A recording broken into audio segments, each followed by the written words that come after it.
Good day, everybody. How's it going? My name is Julian Sebastian Bantayan. I'm a financial risk manager currently taking up my MBA at the Ateneo. What I'd like to do today is to bring you up to date on the new wave in marketing metrics, the PAR and the PAR. My talk is particularly relevant to those of you who are taking up digital marketing. By the end of this talk, you'll be familiar with PAR and BAR, how to compute for these values, and what these values actually mean in relation to your marketing campaigns. I'll start off my presentation with two quotes. The first one is by H. James Harrison, a performance improvement coach. He says, "Measurement is the first step that leads to control and eventually to improvement." The second quote is, "What cannot be measured cannot be done." Agreeing to and measuring a relevant set of metrics is fundamental to understanding the success and failure of a campaign and an entire marketing team. I've divided my presentation into three parts. I'll first give a quick overview on why metrics are important, then we'll tackle PAR and BAR, and lastly, we will look at the marketing campaigns of Film Life and how these campaigns effectively transition their customers from action to advocacy. For digital marketers, metrics provide deep insights into how our campaign is performing. They tell us how many people are consuming our content, what they are doing with it, and whether or not they like it. Metrics alert us to which ideas we should replicate and which we should look to improve. They're also what gives us credibility within our companies by demonstrating that digital marketing is both a powerful and worthwhile investment.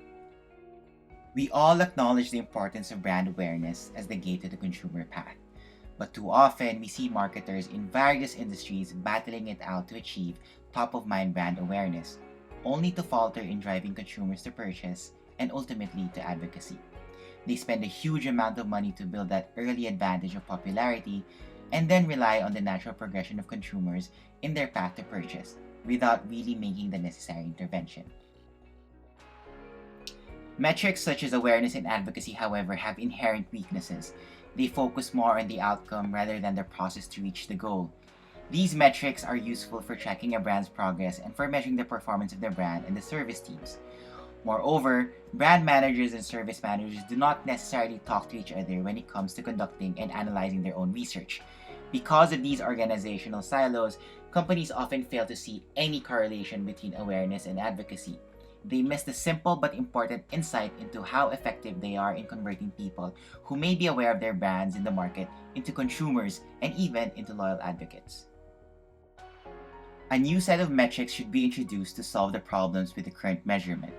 In line with the 5 A's, two metrics are available to measure: Purchase Action Ratio, or PAR, and Brand Advocacy Ratio, or BAR. Purchase Action Ratio, or PAR, measures how well companies convert brand awareness into brand purchase. In essence, PAR measures the comparison between consumers familiar with particular brands to consumers purchasing the brands. A higher PAR means that goods are easier to sell. The Brand Advocacy Ratio, or BAR, measures how good companies convert brand awareness into brand advocacy. It measures the comparison between consumers familiar with particular brands to consumers advocating the brands. A higher BAR means that more people will recommend the brand in the market and that the brand has a good reputation in the market. PAR and BAR tracks the number of customers who go from aware to act and eventually to advocate. For example, from a population of 100 people in the market, brand X is recalled by 90 people. Brand awareness for brand X is equal to 0.9, or 90 over 100. Out of those 90 people, only 18 people end up buying the brand, and out of the 18, only 9 spontaneously recommend the brand. Therefore, the PAR for brand X is 18 over 90, or 0.2, and the BAR is 9 over 90, or 0.1. Now, on the surface, brand X looks promising since it has a brand awareness of 0.9, but in fact, it performs rather poorly. It fails to convert 80% of the high level of brand awareness into sales. This slide just shows how to compute for PAR and BAR. PAR is calculated as the number of people in the market who purchase the brand. BAR is calculated as the number of people in the market who spontaneously recommend the brand to others. The PAR and BAR allow marketers to measure the productivity of their spending, particularly for generating brand awareness. The PAR and the BAR examine the customer path, which is every direct and indirect customer interaction with the brand and/or customers in relation to the brand. Thus, evaluating customer path interactions can lead to direct identification of opportunities for improvement. When companies manage to measure conversion rate from awareness to advocacy, they can answer the overriding question, how do companies make necessary interventions and increase the number of loyal advocates? Breaking down PAR and BAR can reveal similarly useful insights. It turns out that PAR may be calculated by dividing market share by brand awareness.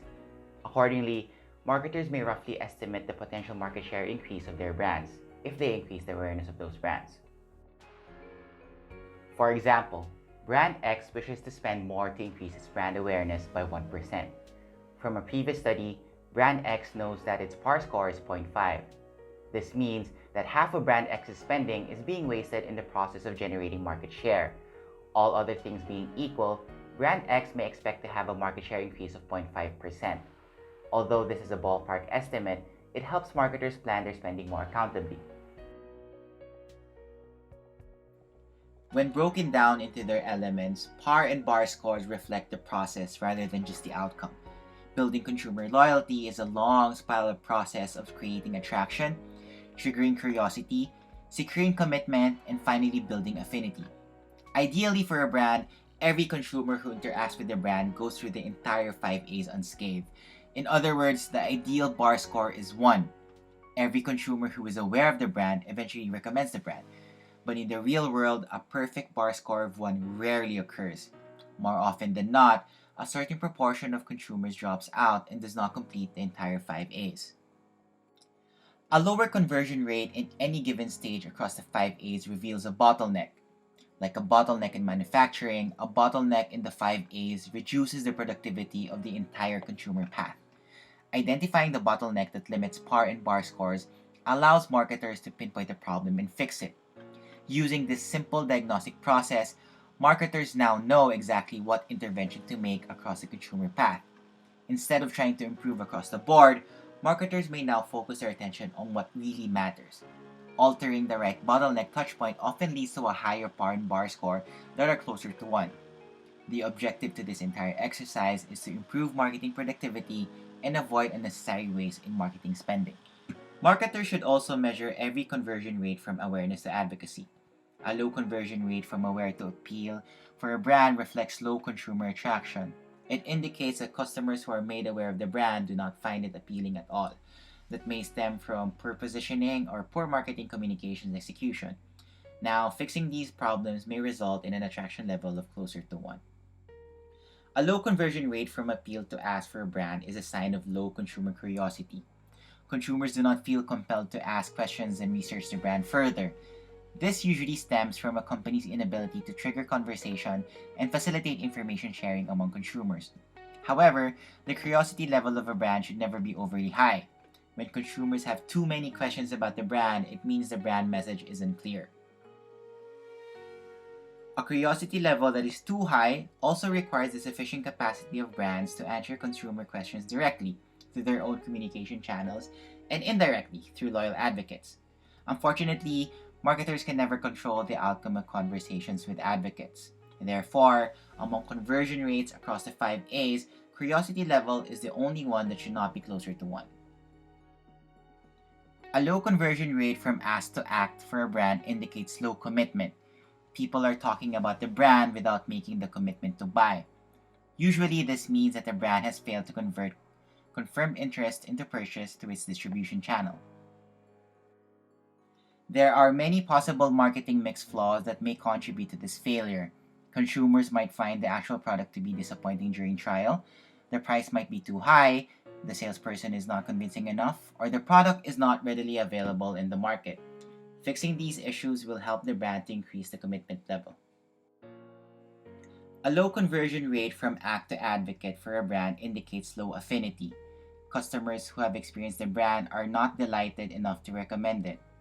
The low conversion rate may be a result of poor post-sale service or a poor product performance. Consumers are attracted to buy the brand but are eventually disappointed with their purchase.